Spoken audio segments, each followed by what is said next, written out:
So I'm out with the GR3, focused purely on black and white photography in this session.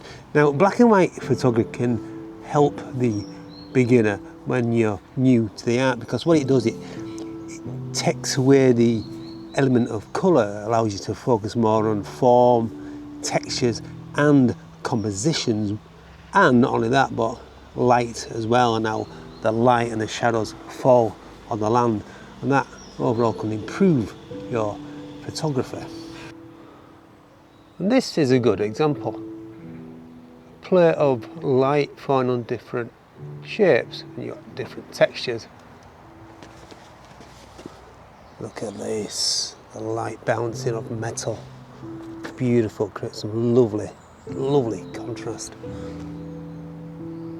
Almost abstract.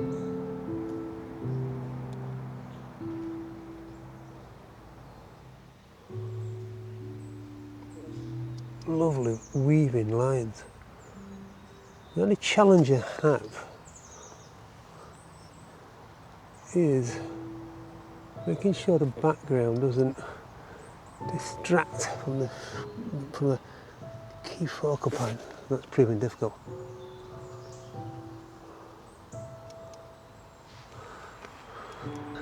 So this morning I'm in Lister Park, which is just outside Bradford. It's a beautiful day, excellent for high contrast black and white photography with the light and the shadows.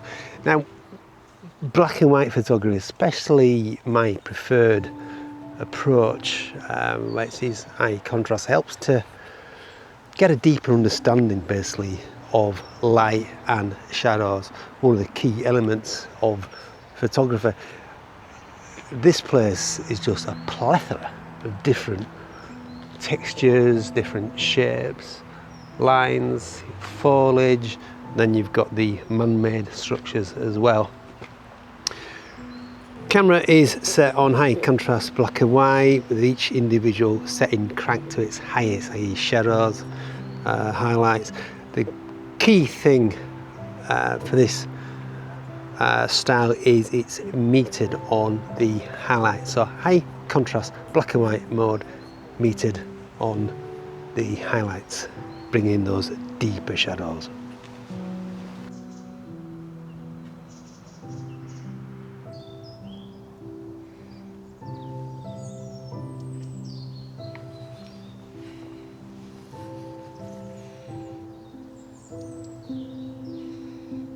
Now, although this is an absolutely stunning place, never been here in summer.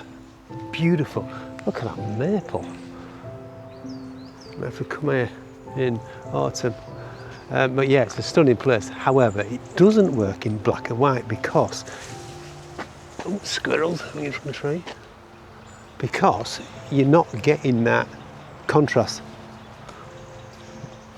It's quite dark, basically.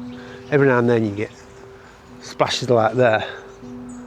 You can get up close, and that's the only way it's going to work. But woodland photography, black and white, yeah, doesn't really work, because you need form structures that stand out in the frame. However, these trees here, that works better.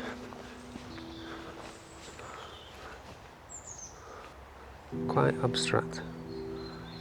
The light bouncing off the grass. And you've got the dark vertical lines. So shortly I'm going to head towards Cartwright Hall, which is, well, it's a main focal attraction here in Bradford. That will give me a more architectural approach to the photography away from the woodland. Now, black and white photography helps you to interpret the world differently. As humans, we don't see black and white, we see colour.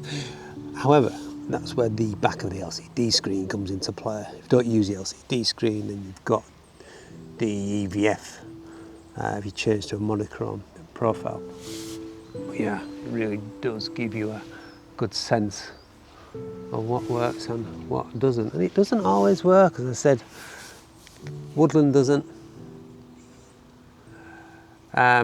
But yeah, looking for form, textures. Look at these trees. Nice. I've said this before and I'll say it again. Man-made structures are wonderful for black and white photography. Isolating this bench, you've got the light hitting it from the side, and it's hitting this concrete edging as well. There we go, a bandstand there, it's approaching. And beyond that is Cartwright Hall. So I'm hoping to get some images there where this light will really bring out the light and the shadows.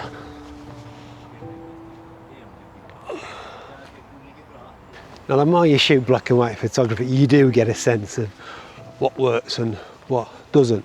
I'm basically looking for light and shadows and different shapes, geometrical shapes, natural shapes. It's only until I lift the camera, especially this high contrast mode, it's only then when I know it'll either work and it won't. There we go, Cartwright Hall, beautiful building. Bradford is full of beautiful buildings, history. So we're going to try and get up close. I've taken a few shots. Look at that, look at this. Remember what I said? Form, texture, that's got it all. However, oh yeah, if I step back a bit. The thing is, with metering on highlights, it's metered for the sky, so it really brings the exposure down. Exposure compensation, not really getting that, to be honest. But yeah, exposure compensation is on hand. Right, let's get close to this building, see what we can capture. Some lovely textures going on.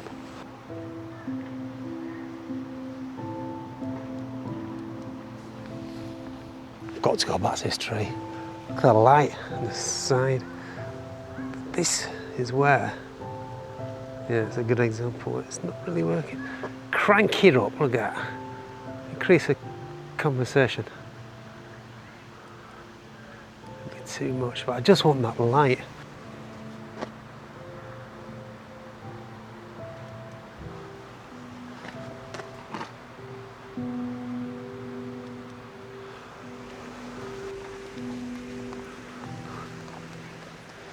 This is the Mughal garden.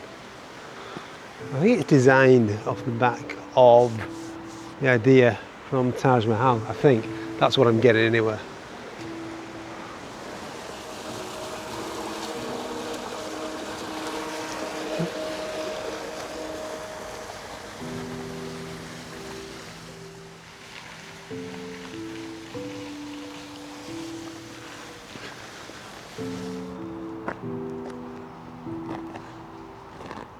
Cartwright Hall behind me. I'm still attracted to some cycling posts and the shadows. The simple shapes it creates. And I said before, I'm a firm believer that black and white photography is excellent if you're just starting out. Learn composition, learn how lights and shadows interact. Get that right, and you're in for a winner. Plus creativity. The style of black and white photography I shoot, and I said it before, creates an almost abstract view of things. I mean, look at this tree. It's on its own, the textures.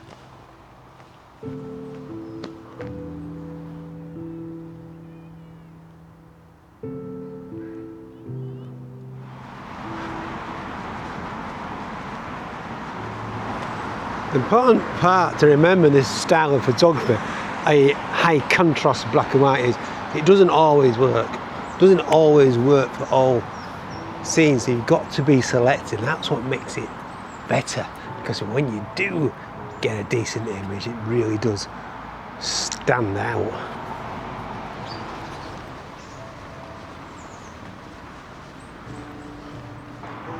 Right, quick look up at the clouds.